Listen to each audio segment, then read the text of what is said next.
ketika sakit, ketika dalam perjalanan, yuridullah bikumul yusra. Boleh nggak puasa, ganti pada hari yang lain. Kenapa?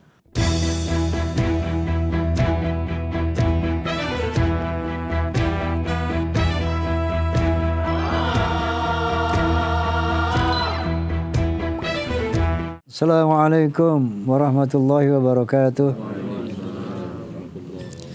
Bismillah, alhamdulillah. Alhamdulillahilladzi ja'ala syahru ramadhana syahru siyam. Asyhadu an la ilaha illallah wahdahu la syarika la dzul jalali wal ikram. Wa asyhadu anna sayyidana wa nabiyyana Muhammadan abduhu wa rasuluh. Sayyidul Arabi wal Ajam. Fasallallahu ala Sayyidina Muhammad wa ala alihi wa sallam. Amma ba'd, para sahabat Soneta Group, Soneta Femina, hadirin hadirat. InsyaAllah tanggal 13 April insyaAllah. Nanti setelah ada keputusan dari pemerintah, tanggal 13 itu insyaAllah akan masuk bulan Ramadan. Dalam hal ini Allah Subhanahu wa taala berfirman, "A'udzu billahi minasyaitonir rajim. Bismillahirrahmanirrahim. Ya ayyuhalladzina amanu kutiba 'alaikumusiyam kama kutiba 'alal ladzina min qablikum la'allakum tattaqun." Shadaqallahul azim.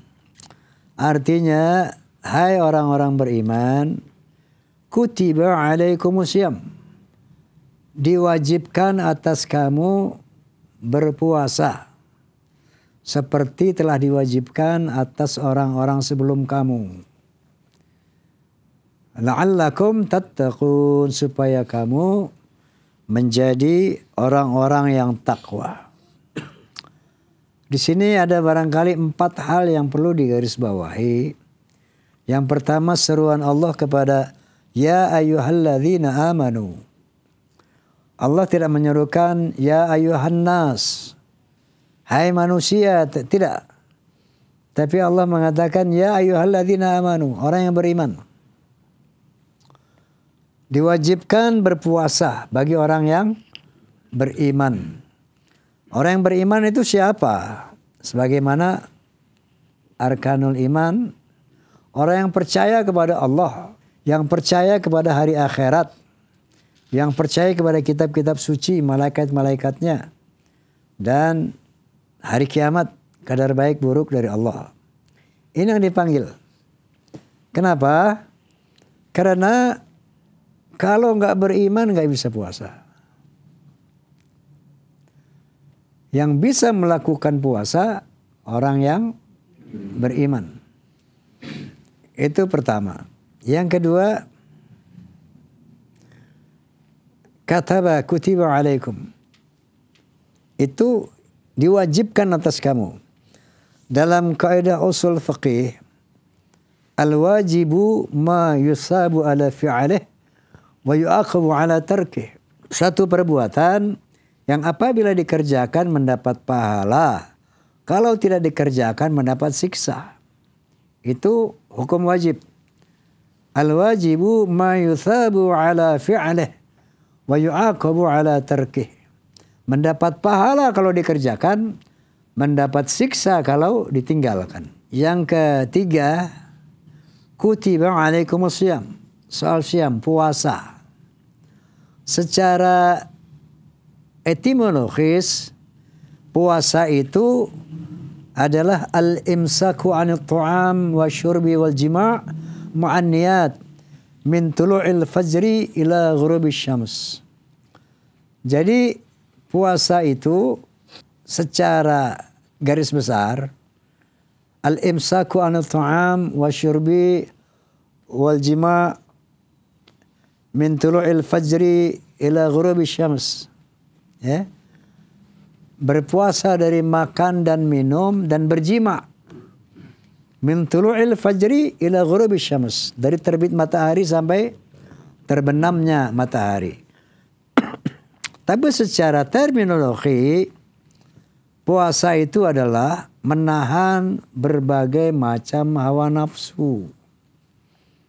Nafsu itu ada nafsu amarah bisu, yaitu nafsu yang selalu memerintahkan manusia untuk melakukan berbagai kejahatan, kemaksiatan. Namanya ini amarah bisu. Nafsu amarah bisu. Nafsu yang memerintahkan kita, mengajak kita untuk melakukan berbagai kemaksiatan dan dosa-dosa. Yang kedua nafsu lawamah. Nafsu keserakahan, nafsu kesombongan, keangkuhan. Ini lawamah. Yang ketiga nafsul mutmainnah. Nafsul mutmainnah ini nafsu yang tenang. Nafsu yang happy in any condition and situation.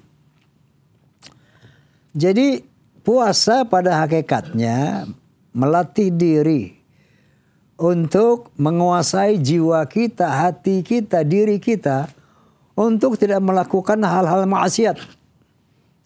Amarah bisu ini entah yang dilakukan oleh pikiran, pandangan mata, pendengaran, ucapan ataupun hati. Nah, di sini kita melatih diri. Dari sahur sampai sahur lagi. Atau dari sahur minimal sampai maghrib. Bukan berarti setelah maghrib bebas. Selama Ramadan kita melatih diri. Sekali lagi saya katakan melatih diri.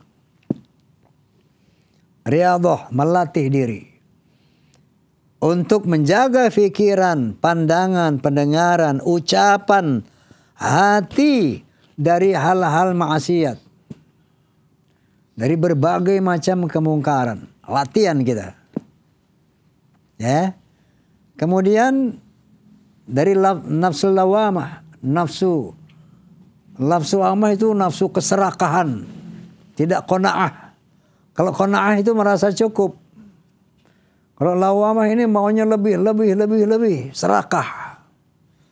Dan kesombongan, keangkuhan. Ini kita latih selama Ramadan ini. Untuk mencapai nafsul mutmainnah. Nafsu yang tenang. Dalam hal ini Allah subhanahu wa ta'ala berfirman. A'udzu billahi minasyaitonir rajim. Bismillahirrahmanirrahim. Ya ayyatuhan nafsul mutmainnah. Irji'i ila rabbiki radiyatan mardiyah. Fadkhuli fi ibadi wadkhuli jannati. Wahai nafsu yang tenang. Kembalilah kepada Tuhanmu dengan ridho dan diridhoi. Kembalilah kepada Tuhanmu dengan ridho dan diridhoi. Irji'i ila rabbiki radiyatan mardiyah. Kembalilah kepada Tuhanmu. Nanti kalau kita mati, itu kita ridho, ikhlas mati itu. Dan diridhoi Allah. Fadkhuli fi ibadi. Masuklah ke dalam golongan hamba-hambaku. Bukan golongan musuh-musuhku. Masuklah ke dalam golongan hamba-hambaku. Fadkhuli jannati. Dan masukilah surgaku. Ini tujuan puasa secara hakikat. Untuk melawan nafsu amaratu bisu. Dan nafsul lawamah. Untuk mencapai tingkatan nafsul mutmainnah. Paham ya? Nah ini sebulan penuh. Siang dan malam. Kalau nahan makan minum jima, itu siang aja. Dari tulu'il fajr, terbit matahari, ila ghurubis syams, sampai terbenam matahari, tidak boleh makan, minum, dan berjima. Nah tetapi menahan nafsu, lanjut. Malamnya juga setelah buka, itu yang namanya menjaga diri pada nafsu amarah bisu, nafsu lawamah tetap. Terus kita bangun nafsu mutmainnah itu tetap 24 jam selama 30 hari. Nah, kemudian Allah Subhanahu wa taala melanjutkan, ya ayyuhalladzina amanu kutiba alaikumusiyam kama kutiba alal ladzina min qablikum la'allakum tattaqun. Ayyaman ma'dudat. Ayyaman ma'dudat pada hari yang ditentukan, yaitu 30 hari atau 29 hari. Dalam hitungan tahun Hijriyah, bulan Qamariyah, itu hanya ada 29 30. 29 30 seling-seling itu. Misalnya kalau Muharram 30 ini 29 terus gitu. 29 30 bulan 30. Ya, selalu begitu. Enggak ada 31, tidak ada. Di dalam bulan tahun Hijriah enggak ada 31 hari, enggak ada. Yang ada 29 dan atau 30 seperti itu. Ayaman ma'dudat. Pada hari yang telah tentukannya itu sehari-hari selama bulan Ramadan. Lalu Allah berfirman, "Faman kana minkum maridan aw ala safarin fa'iddatum min ayyamin ukhar." Barang siapa di antara kamu ada yang sakit atau sedang bepergian, maka boleh mengganti puasanya pada hari yang lain. Faman kana minkum maridan. Barang siapa yang sakit, aw ala safarin, atau sedang dalam perjalanan, maka boleh mengganti puasa di hari yang lain. Nah sekarang sejauh mana sakitnya? Apa gatal-gatal boleh nggak puasa? Apa sakit panu boleh nggak puasa? Apa batuk-batuk boleh nggak puasa? Apa flu boleh nggak puasa? Ukurannya apa? Ukurannya adalah sakit yang membuat kita berat melakukan puasa. Contoh, kita ke dokter sakit berat. Jadi dokter menyatakan mesti minum obat 3 kali sehari nih. Kapan dok? Pagi 1, siang 1, malam 1. Jadi sakit yang betul-betul kita merasakan berat untuk melakukan puasa. Wa man kana minkum maridan. Ya. Kemudian yang safar, yang bepergian. Nah bepergian juga ini, dulu bepergian itu, ini ada macam-macam pendapat tentang beberapa hadis. Ada hadis yang mengatakan, ulama yang mengatakan jarak safar boleh berbuka puasa atau boleh menjamak sholat itu ada yang mengatakan 60 km. Ada yang mengatakan 90 km. Ada yang mengatakan 120 km. Bahkan ada satu hadis wallahu a'lam dhaif atau sahih. Begitu Nabi naik unta pergi, begitu lihat rumahnya udah gak kelihatan, termasuk musafir. Ya, wallahu a'lam bishawab. Tapi prinsipnya adalah satu, sakit itu adalah sakit yang sesungguhnya, yang berat melakukan puasa. Wa 'alal ladzina yutiqunahu fidyatun ta'amu miskin. Kalau terlalu berat penyakit kita sehingga nggak bisa melakukan puasa, menurut kita, menurut hemat kita, maka boleh mengganti puasa dengan membayar fidyah. Dengan memberi makan seorang miskin. Ya. Jadi 1 hari puasa kita ganti dengan memberi makan 1 orang miskin. Dari makan sarapan, makan siang, ngopi sore itu apa itu? Nyahi, ngopi. Nah, makan malam, terus camilan-camilannya itu 1 hari berapa kamu? 1 hari, ya itu kasih orang miskin. Wa 'alal ladzina yutiqunahu. Ini untuk orang yang lemah, yang memang uzur. Karena usia misalnya. Atau karena stroke, nggak bisa ngapa-ngapain ya. Nggak bisa bergerak apa-apa. Tetapi wa antasumu khairul lakum in kuntum ta'lamun. Tapi kalau kamu paksakan puasa, wa antasumu khairul lakum in kuntum ta'lamun. Tapi kalau kamu mau puasa juga, itu baik kalau kamu tahu. Karena Nabi sallallahu alaihi wasallam bersabda, "Sumu tasihu." Puasalah kamu akan sehat. Jadi ini sinkron dengan ilmu kedokteran. Orang puasa itu kata Nabi sehat. Sumu tasihu, puasalah kamu akan sehat. Kenapa? Satu, yang namanya mesin pencernaan kita, organ tubuh kita selama kita puasa itu diistirahatkan. Jantung yang selama ini mengalirkan darah, ya, untuk menyampaikan sari pati makanan ke seluruh tubuh.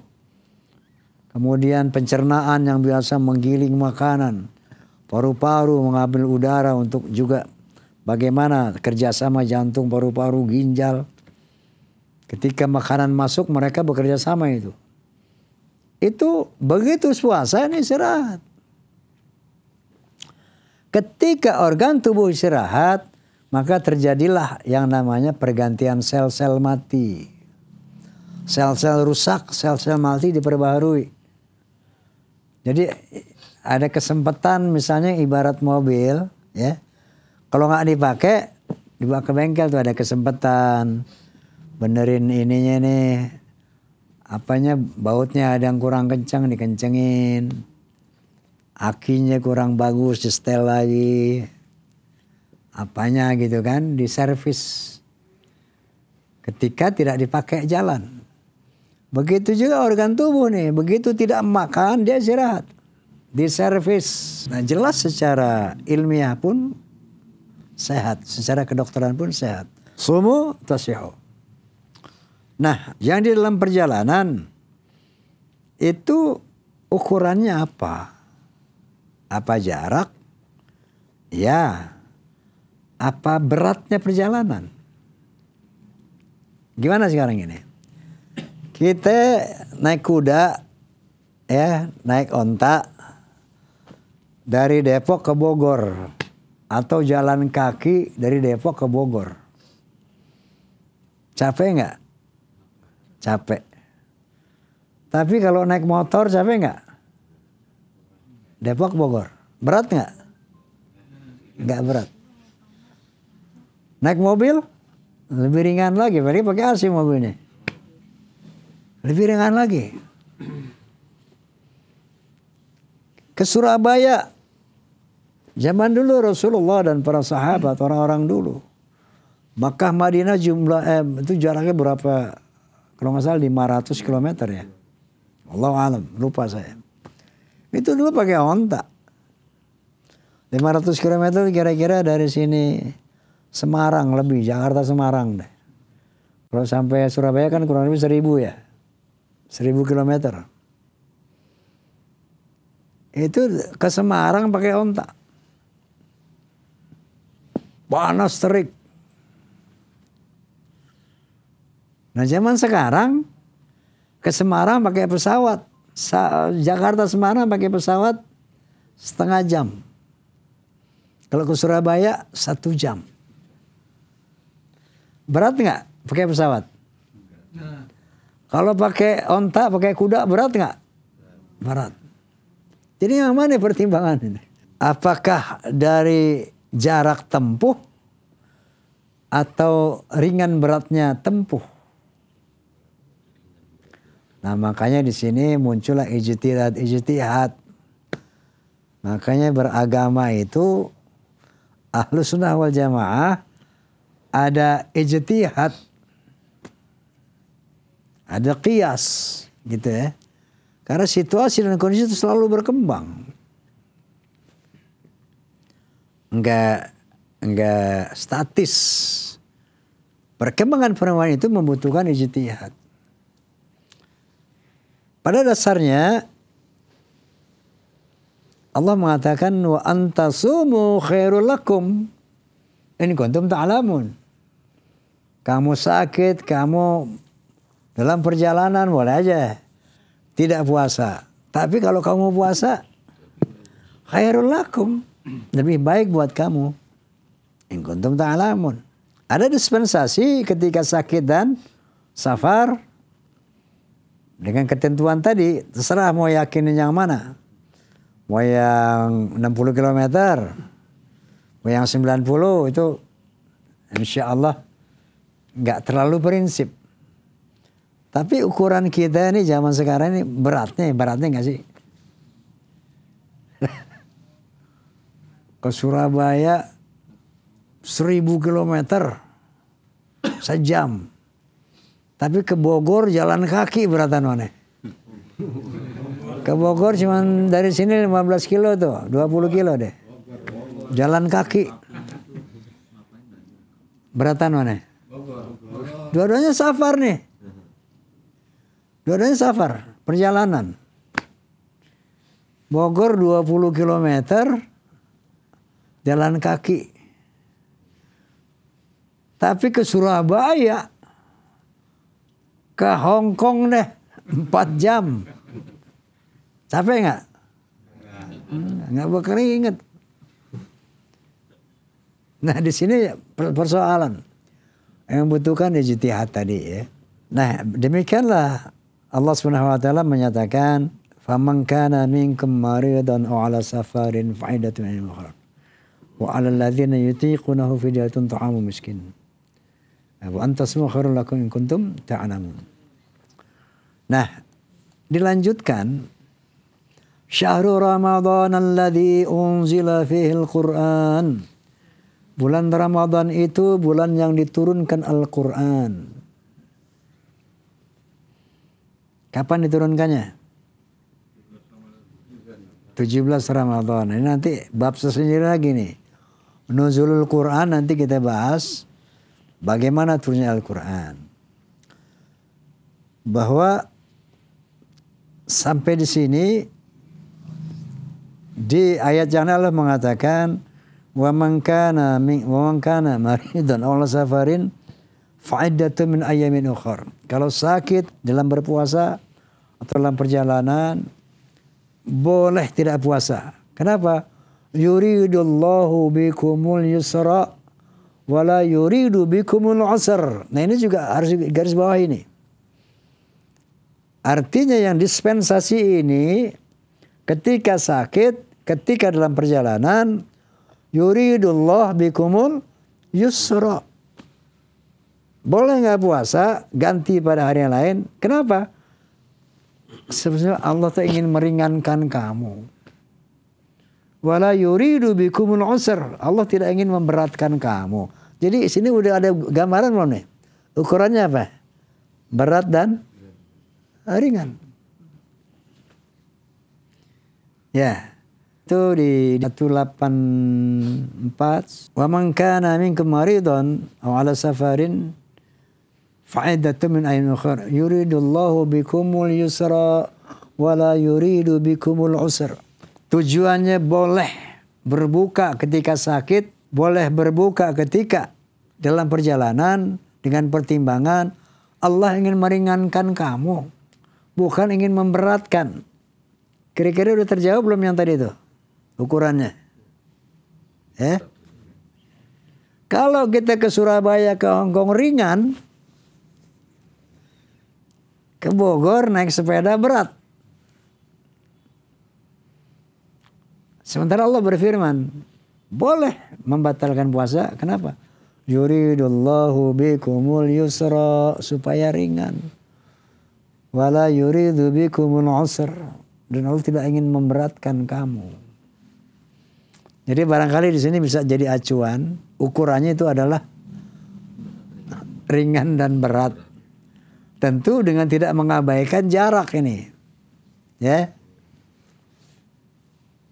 Dengan tidak mengabaikan jarak. Jarak diperbolehkannya menjamak salat dan mengqadha puasa. Di ayat berikut Rasulullah berfirman, Syahrul Ramadan alladzi unzila fihi al-Qur'an. Pada bulan Ramadan itu diturunkan Al-Quran. Hudal linasi bayyinatin minal huda wal furqan. Faman syahida minkumus syahra falyusum. Barang siapa yang menyaksikan bulan Ramadan maka puasalah. Diulangi lagi, man kana minkum maridan wa man kana maridan al safarin fa'idatun min ukhra. Siapa yang dalam perjalanan, siapa yang sakit boleh mengqadha puasa, ya. Dalam konteks puasa di ayat 187-nya Allah berfirman, Uhilla lakum lailatas siyamir rafathu ila nisaikum. Pada malam-malam hari puasa kamu boleh bergaul dengan istrimu. Ya. Bukan bergaul main congklak, bukan. Ya. Bukan main bekel, bukan. Uhilla lakum lailatas siyam rafathu ila nisaikum. Rafath, menyentuh. Jadi pada malam harinya habis maghrib tuh boleh deh. Lo main-main tuh. Ya. Terserah, pokoknya habis maghrib udah boleh. Begitu minum air putih lo mau main-main boleh. Tapi yang pasti hukumnya begitu. Uhilla lakum lailatas siyam rafathu ila nisaikum. Kenapa? Hunna libasul lakum wa antum libasul lahun. Karena dia itu pakaian buatmu dan kamu pakaian dia. Gak usah diterjemahin deh nih pakaian, ya enggak? Saling menutupi aurat. Hunna libasul lakum wa antum libasul lahun. Karena mereka itu pakaianmu, kamu pakaian mereka. Kira-kira begitu. Kalau sudah uhilla lakum lailatas siyam, kalau malam udah malam, ya. Alim Allah annakum kuntum takhtanun anfusakum fataba alaikum wa afa ankum. Karena Allah tahu kamu tuh nggak bisa, kamu nggak kuat, ya. Dan Allah berikan kamu taubat dan maaf. Ya.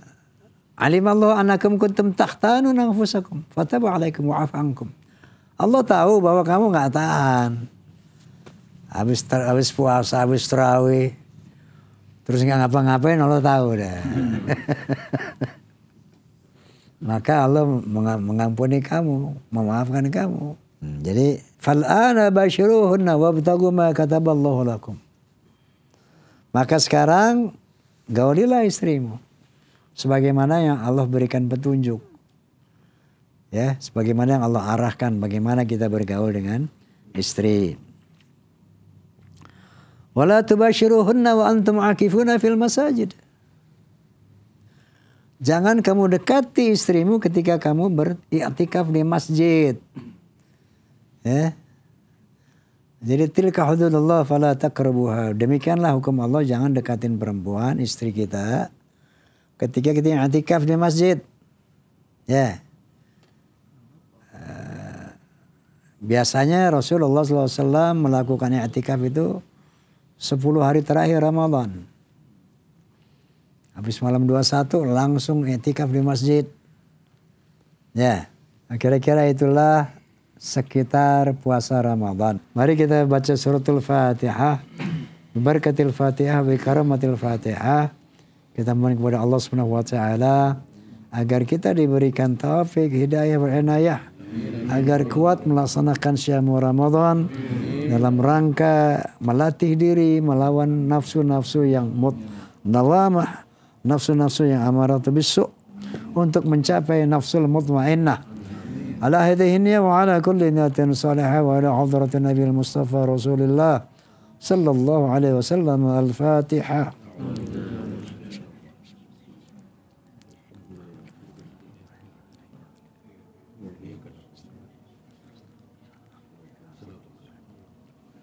Wallahul muwaffiq ila aqwamit thoriq, billahi taufiq wal hidayah. Assalamualaikum warahmatullahi wabarakatuh.